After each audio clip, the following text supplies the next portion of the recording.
Bienvenue à la quatrième vidéo de cette série. Si vous avez suivi les étapes précédentes et que vous êtes maintenant prête à passer à l'action, cette vidéo est pour vous. Aujourd'hui, nous allons parler de la façon de lancer votre premier bien locatif en moins de 60 jours. Oui, vous avez bien entendu 60 jours, OK? Et moins de 60 jours. Oui, vous avez entendu moins de 60 jours, OK?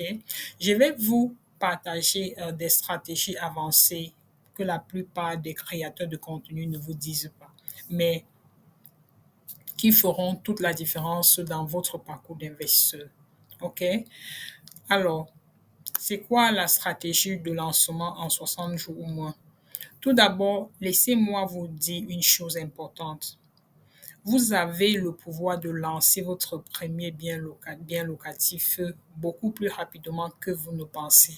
La clé est d'agir de façon ciblée et stratégique. La plupart des investisseurs immobiliers prennent beaucoup de temps à décider ou, ou à tourner dans les détails, ok? Mais si vous avez une feuille de route claire et des actions précises, vous pouvez réaliser des progrès énormes en seulement, je dis 60 jours, c'est même beaucoup, ok? Avoir une propriété rentable à main, prête à être louée dans 60 jours ou moins. Si vous suivez ce plan, vous pouvez commencer à générer des revenus passifs plus rapidement que vous ne l'imaginez. OK? Je vais vous donner une méthode pas à pas, step by step, pas à pas, oui, qui vous aidera à accéder à accélérer votre processus. OK? Alors, tout d'abord, la première stratégie, ça va être quoi? La première étape qui est très, très essentielle pour votre lancement est de trouver une propriété rentable en temps record. La plupart des investisseurs qui vous parleront ici sur YouTube vous diront de chercher des propriétés sur des sites classiques, mais ce n'est pas toujours la meilleure approche. Ok, vous devez être créatif et surtout savoir comment chercher des opportunités cachées. OK? Au lieu de chercher uniquement là où tout le monde est, vous pouvez aussi commencer par explorer des sources alternatives comme par exemple des enchères immobilières ou des saisies. Vous pouvez également utiliser des stratégies marketing directes comme envoyer des lettres personnalisées dans des propriétés qui pourraient être en détresse par exemple. OK? Ce sont là des méthodes peu explorées mais qui peuvent vous permettre de trouver des propriétés sous-évaluées parfaites pour votre début. OK, quand vous voulez commencer votre portefeuille immobilier, très intéressant. Alors, ça va être quoi la deuxième stratégie? C'est une stratégie qui est très cruciale, c'est le financement. Très souvent, les gens se laissent bloquer par l'idée qu'ils n'ont pas assez d'argent pour investir. Mais je vais vous révéler une méthode de financement créatif que la plupart d'investisseurs ignorent, mais qui peut vous permettre de réaliser votre achat plus rapidement. Plutôt que de vous limiter aux prêts traditionnels vers les banques ou d'autres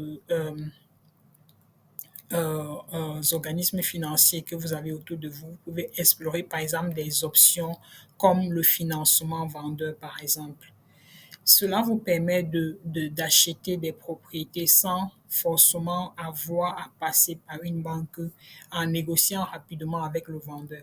Donc, si vous avez une bonne relation avec un propriétaire, vous pouvez par exemple euh, trouver des points d'entente pour obtenir à des conditions favorables votre immobilier, votre bien. Voilà, vous pouvez par exemple faire recours à quelque chose comme un paiement échelonné. OK? Donc, une autre option très puissante est de travailler avec des prêteurs privés ou des partenaires d'investissement. Si vous êtes en mesure de convaincre un investisseur privé de participer, ok, vous pouvez par exemple partager des risques et des profits entre vous, ok, et tout en ayant plus de capital pour acheter une propriété plus rentable, par exemple. Alors, c'est quoi la troisième stratégie? Ça va être quoi? Maintenant que vous avez trouvé la propriété et sécurisé votre financement, la prochaine étape va être de maximiser la rentabilité dès le départ. Donc, la plupart des investisseurs passent beaucoup de temps à au- rénover la propriété pour améliorer les aspects qui sont inutiles. Vous devez vous concentrer sur les événements, sur les éléments qui généreront vraiment un bon retour sur investissement immédiat. OK? Donc, plutôt que de partir sur des rénovations très lourdes, vous pouvez vous concentrer, par exemple, sur des améliorations simples, OK? Mais qui sont efficaces. Comme par exemple la peinture, l'aménagement paysager, des rénovations, cuisine, salle de bain, par exemple. Ces changements vont augmenter la valeur perçue de votre immobilier sans forcément euh, augmenter votre budget. OK? Une autre astuce, par exemple, qui est peu partagée, c'est de louer la propriété en fournissant des appareils qui sont de qualité, par exemple. Donc ça par exemple, si vous faites une location de court terme dans les logements déjà fournis, cela peut justifier, par exemple, un logement, un loyer qui est plus élevé et qui vous génère rapidement un bon cash flow. OK? Donc, la quatrième stratégie, c'est quoi? C'est vous savez que une fois votre propriété prête, il va être clé de trouver des locataires. Mais attention, ne vous contentez pas de n'importe qui, ok? Vous devez viser des locataires qui sont fiables et payants pour garantir vos revenus stables et passifs. Là encore, les méthodes classiques sont souvent sous-exploitées. Utilisez des plateformes en ligne, mais ne vous arrêtez pas là. Ok, utilisez des outils de sélection de locataires, par exemple, qui vont vous permettre de faire des background checks, des vérifications de crédit très, très approfondies. Cela vous permet en fait de filtrer des candidats qui vont vous éviter des retards de paiement. OK? Donc, vous pouvez aussi effectuer des entretiens approfondis pour évaluer la stabilité des candidats. C'est très important. Cela peut être beaucoup plus fiable aussi et simple, OK, de vérifier leur historique de crédit, par exemple.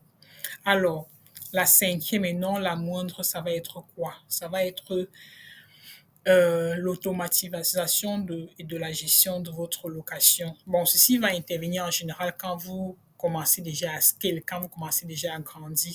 Parce qu'il s'agit là de l'une des erreurs majeures que les investisseurs débutants font. Ils passent beaucoup de temps dans la gestion quotidienne de la propriété. Cela peut être un casse-tête, mais qui n'est pas forcément nécessaire. Surtout quand vous pensez que vous êtes assez occupé, OK? Donc, il faut éventuellement penser à une automatisation. C'est vrai que plus la durée va être longue, plus cela va être possible, OK? Donc, investissez dans des logiciels, par exemple, de gestion. Je dis bien, ceci est plus rentable pour les personnes qui investissent déjà à un niveau un peu plus élevé. Il y a des outils en ligne qui vous permet en fait de faire par exemple des paiements, aussi bien des paiements que des applications, de les accélérer un peu plus et de les automatiser. C'est très important, OK? Alors, vous avez maintenant des stratégies avancées pour lancer votre premier bien locatif en moins de 60 jours. En suivant ces étapes, vous pouvez accélérer votre processus et commencer à générer des revenus passifs. Donc, vous pouvez faire cela de façon plus rapide et, et n'oubliez surtout pas la clé, c'est agir rapidement mais intelligemment. OK? Donc, encore une fois de plus, comme je l'ai dit, nous vous souhaitons un très bon succès dans votre voyage. N'hésitez surtout pas de passer à l'action et à vous faire accompagner. Et si vous trouvez que c'est quelque chose que vous pouvez explorer, n'hésitez surtout pas à nous contacter. À bientôt, mais surtout, n'oubliez pas l'investissement immobilier, c'est de l'action, c'est pas seulement de la théorie. OK? Donc, merci beaucoup et à très bientôt.